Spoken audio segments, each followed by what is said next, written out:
برای همین استواره یکی امام مجاهد که شاگردی ابن عباس، این مردک مفسر قرآن است. دیگر ابوالعالیه که شاگردی ابی ابن کعب است. اینها به معنای علا و ارتفعه معنا کردن.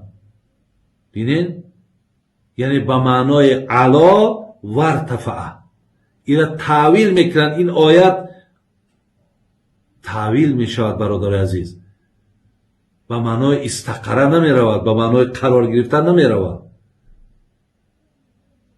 و همچنان ابن بطال، همچنان ابن حجر اسقلانی که اینها صحیح بخاری را شرح دادگیان، همینا میگن علا و ارتفعه بسیار معنای زیبا های در زیر کلمه استوا. یعنی الرحمن علی العرش استوا، استوا به معنای بالا، ببینید بلند شدن، خب فرا گرفتن، به این معنا آمدگی است، نه به معنایی که خدا در عرش نشست که اینها میگن.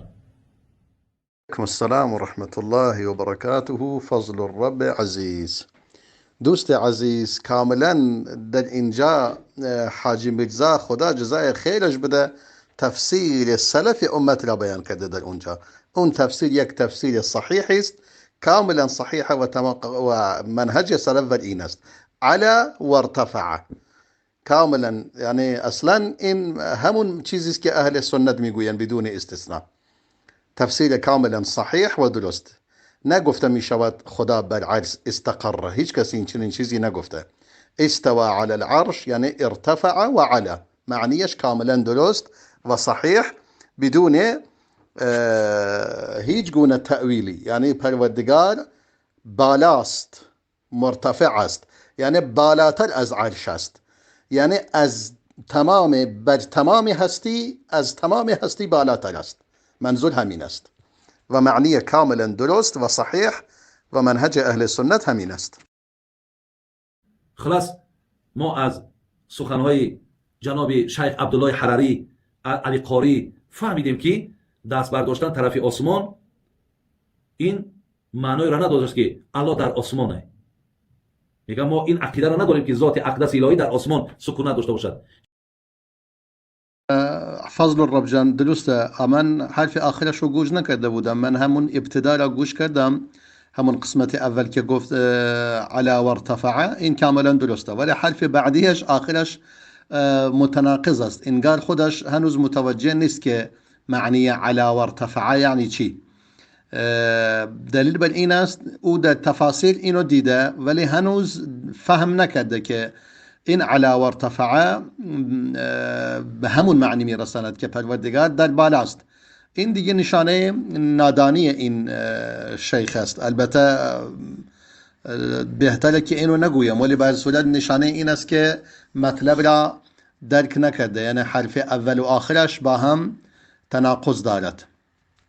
بله اینم درسته، ما نمیگیم خدا در آسمان است، خدا در آسمان نیست، خدا بالای همه آسمان هست. خدا وقتی گفتی در آسمان است یعنی داخل آن است، نه اینجوری نه. پروردگار بالای 7 آسمان و بالای عرش، عرش هم که بالاتر از همه آسمان هست، یعنی او بالاتر از همه هست. به این معنی علا و ارتفع به این معنی، یعنی پروردگار بالاتر و مرتفعتر است از همه چیز، چه از آسمان و عرش و اینا.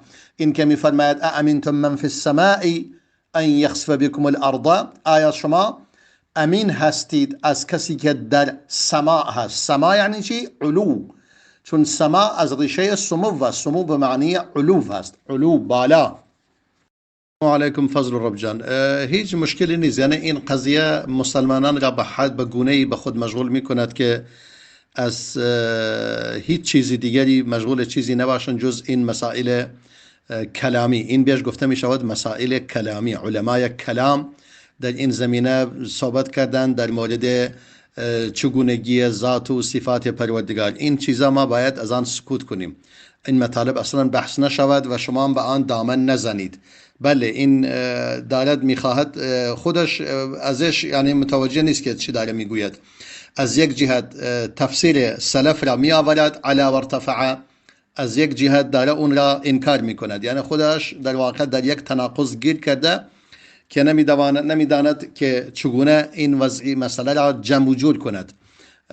این دلیل بر این است که خودش متوجه نیست، قول سلف را درک نمی کند و بعداً به قول متأخرین که نگاه می کند تناقض دارد، دیگه متوجه نیست که این دوتا با هم تناقض دارند.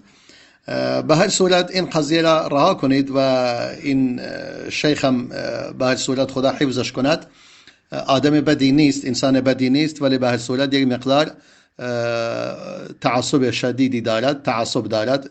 خدا هدایتش کند.